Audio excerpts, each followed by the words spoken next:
mouvement gëm sa bopp. certainement nekk na loo xam ne c'est du passé pour yow.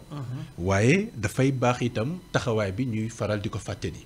tey gannaaw bi nga génnee ci mouvement bi gannaaw élection présidentielle yi ak li nga xam ne moo fa amoon ci malentendu je veux dire désaccord ak le leader de gëm sa bopp Bougane Gueye Dany tey vos relations entre vous et lui. Bon, vous savez, hein, bon, Bougane Gueye le sant ni man. te wax naa ko waxaat ko c'est plus qu'un frère, c'est un jumeau. Parce que yàlla mooy xam boole bi ñu àndee aussi la ñu découvrir na ñoo bokk même jour même mois et même année bi ñu juddu. te ñëpp gis nañ duo bi c'était extraordinaire mais malheureusement mooy li ma wax rek ànd bu rafetee aussi tàggalakoo bi dafay rafet. je crois que noonu lañ ko doxee maa ngi koy nuyu de passage. bon maintenant nag peut-être gise bi gise bi. moo bokkatul. Parce que option bi mu jël la et man option boobu gëwma loolu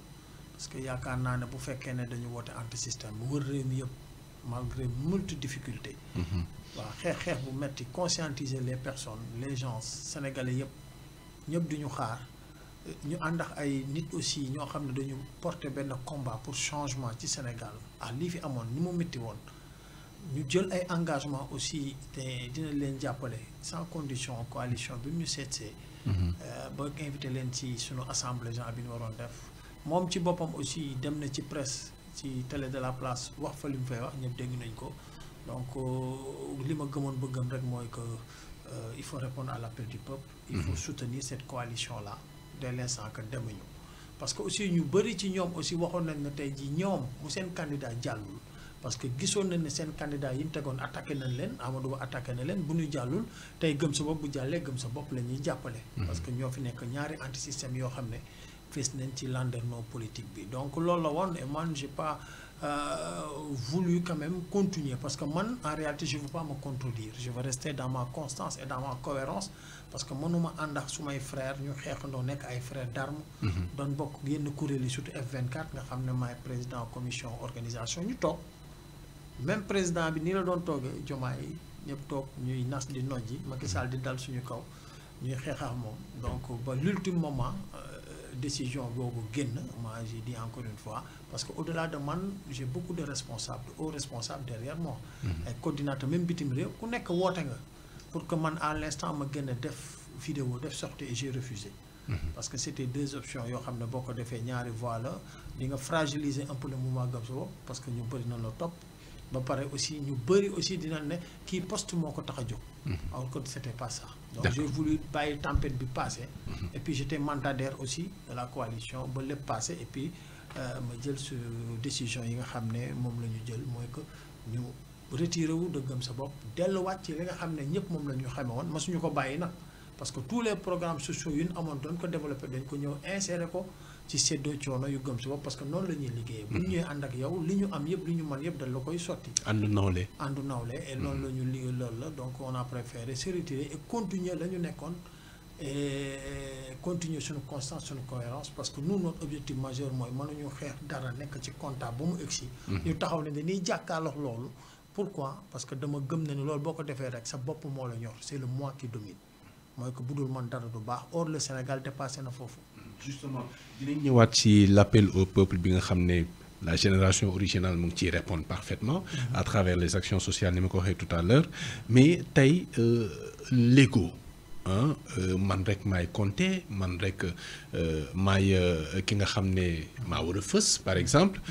tey choix boobu nga xam ne moo indi woon seen séparation ba tey am na incidence ci évolution bi actuellement politique parce que bu ñu xoolee le taxawaay bi nga xam ne moom la moom Bougane nekk un leader de l'opposition bokk ci opposition bi di ko assumer il est très visible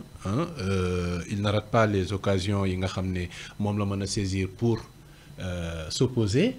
tey noo mën a comprendre taxawaay boobu en matière politique en matière d'opposition il y a beaucoup d'autres leaders yoo xam ne ñu ngi fi traditionnels tey moom mu ñëw nekk au devant de la scène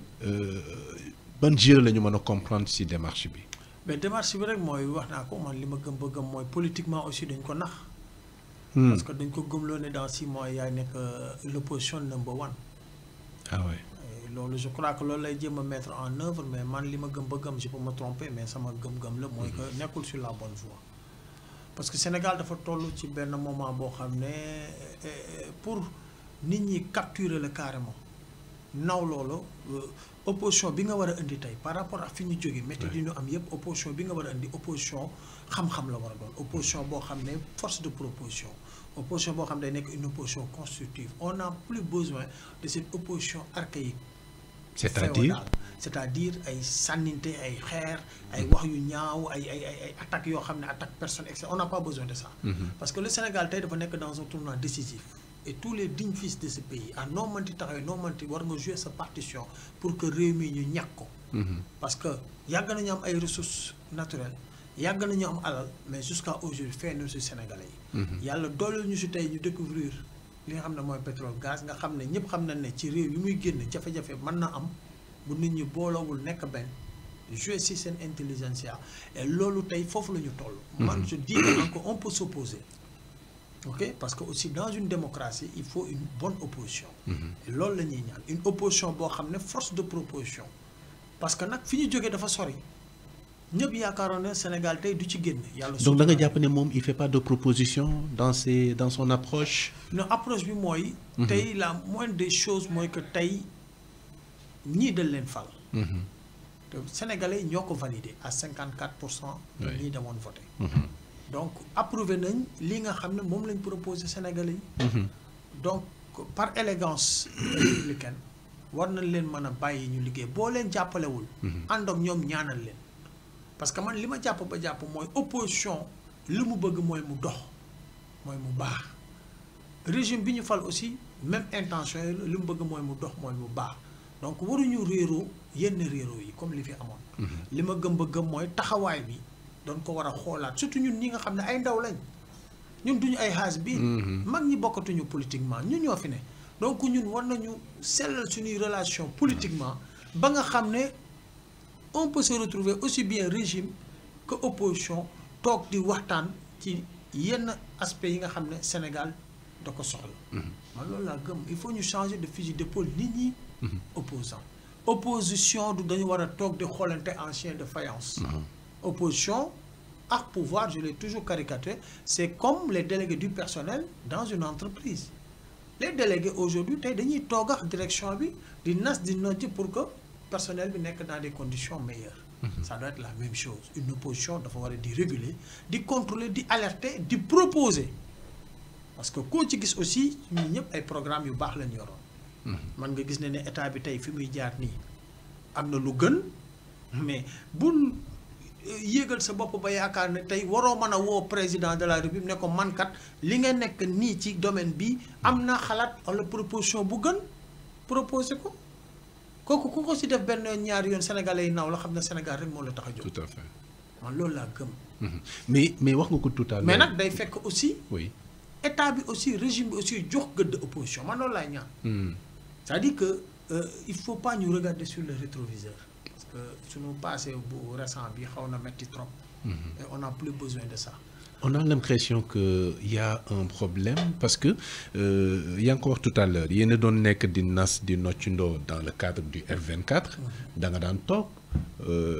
ce leader ba nekkoon Bougane daan toog, le président Bassirou Diomaye Faye doon toog, tey lan moo changé ci diggante bi ba cette opposition soit radicale à ce point. Bon, ci li nga xam. ci li ma xam. mooy que tey calcul politique bi moo baaxul. man jàpp naa ne tey ku mel ni Bougane ku mel ni Thierno Bocoum Thierno Alassane Sall ils devaient être des acteurs de la transformation du pays. Mais cela ne les empêche pas de dire leur opinion sur la situation. C'est ce que je dis. Oui. Être un acteur de la transformation du Sénégal ne peut pas dire obligatoirement être dans le gouvernement ou être avec le régime. Oui. Parce que fi ñu jaar la. ñoo doon toog di nationaux di noj noo xamante nañ metti woon. donc même bu fekkee ne yow bëggoo ànd ak ñi fi ne et cetera. booy opposé wu loolu la opposition war na sell war na senn. parce que vous avez eu à une certaine période les mêmes convictions. Oui. les mêmes ambitions et les mêmes principes. donc man c'est-à-dire changement brusque bi li ma koy analyser mooy que c'est le moi rek qui a dominé chez ces leaders là le moi. au lieu de prôner le nous. parce que dans le nous. Oui.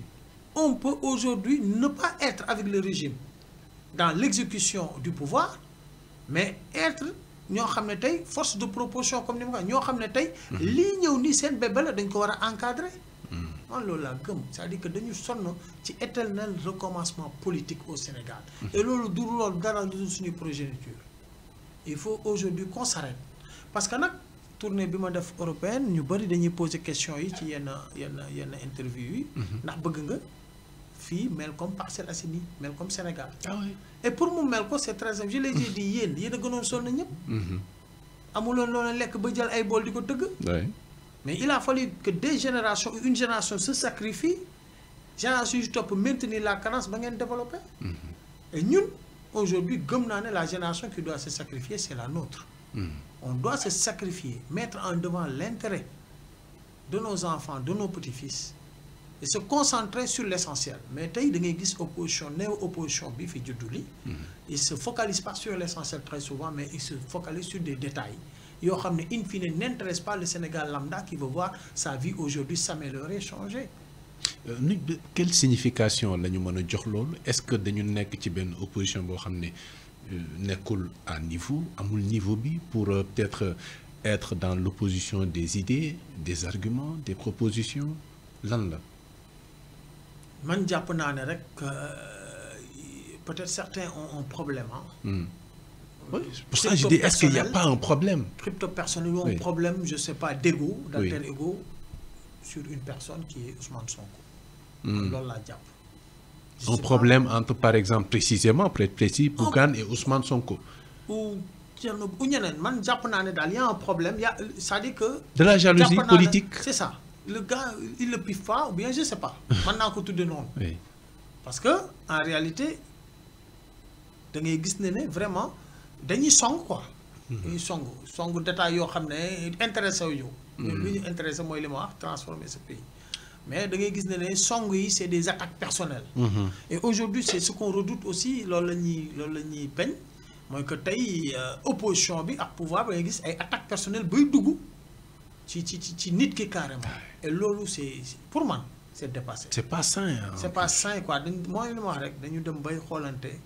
en chef d'œuvre c'est ce qui se passe c'est ça qui s'est reflété au niveau de l'Assemblée nationale aujourd'hui jàpp nañ ne tey culture boobu lañ dugaloon ci bopp nit ñi moom la ñuy jéem a soppi mooy que tey bu ñuy opposé wu rek dañuy war a reyante quoi dañu war a xeex mais on a l'impression qu'on ne tire pas les leçons des événements de mars parce que li ngay wax ni les détails là moo indi woon effectivement mais c'est ça la situation c'est ça mais ma la benn affaire man yow par exemple sa opposant la ma xamal la lu ñaaw dama la exemple ma xamal la lu ñaaw man su ma nekkee un gentleman quel est l'intérêt pour moi di génne lu ñaaw di ko teg sab der pour Sénégalais désavouer la gëm ma man ça c'est de l'égocentrisme man nañ ko désavouer mais pas pour autant que ñu gëm la aussi moo tax ma ne la sinon kon ñi nekk au pouvoir ñu ñëw au pouvoir parce que amul lu ñu tegul ci der bi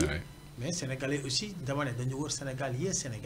Sénégalais yeewu nañ de ils sont en avance sur ces politiques extrêmement éveillés et je dis encore une fois il y a de ces détails ça n'honore pas la personne qui le met en exergue il y a de ces détails daf lay wàññi yàlla moo ëpp suturu ñëpp te pourtant day suturaal nit ñi parce que bu doon xaaw yi sutura tey yaakaar naa monde bi sax kenn du fi des donc yow même boo nekkee opposant wala nga nekk au pouvoir et ça se répercute même de manière administrative où tu vois même des lettres confidentielles des lettres top secret qui sortent dama ne il faut que tey qu'on puisse se ressaisir le Sénégal est indivisible donc lettres confidentielles yooyu di génn souvent dañ ciy taxer le nouveau régime du régime amateur boo xam ne xamuñu luy fonctionnement état kon yow gisee woo ko noonu. pas du tout c'est parce ay que xeex yu am ci suuf la. loolu c'est antérieur au nouveau régime c'est antérieur. mais ça sortait très très très rarement quand même. non ça sortait avec le problème des armes etc. avec ça oui sortait. non ça avait. avec même les procès-verbaux des jugements. mais justement événement mars yi la tàmbale mais auparavant. moo tax ma ne amul woon. la c'est une tare boo xam ne mu ngi continuer. alors qu'on doit stopper ça. man sax sama bopp man dama gëmul secret d'état parce que secret d'état mooy loo xam ne danga koy làq. te li ngay làq très souvent mooy lu baaxul. bu fekkee ne rek lépp dafa tegu ci yoon on doit même plus parler de. wala lu nekkul dans l'intérêt du Sénégal. Oui. on doit même plus parler de secret d'état je peux comprendre secret défense. Mais secret d'État, confidentiel, il n'y a rien qui est confidentiel. Tout doit être publié au vu de tout le monde. Transparence. Transparence, c'est ça. Pour que demain, kenn du waxe nenn mais li ma wax rek mooy. Il faut que tey ñi war a liggéey ñu liggéey ci le subconscient des Sénégalais. Surtout les leaders. Les leaders nag c'est différent. am ñoo xam ne ils se disent leader mais gëm naa ne du ñu leader. Un leader dafay mën a manager dafay mën a tirer nit ñi sax su nekkee ci ay période sombre faut savoir avoir le verbe avoir le comportement pour les sortir de ces situations. Donc les leaders aujourd'hui les personnes qui doivent parler war nañu wax pour que quand même ñu soppi xel yi soppi xalaat yi ba nga xam ne même booy opposé wu. parce que politique nag fàtt na nit ñi. Souvent c'est des détails yoo xam ne day jël atmosphère bi presse bi lépp loo xam ne nit ñaa ngi ci loolu la ñuy ne et ça nous retarde amul sens in fine. Donc war nañu soppi doxaleen bi war nañu soppi taxawaay bi bu fekkee ne Sénégal rek la ñu jiital. D'accord mais est-ce que loolu nekk li nga xam ne moom la.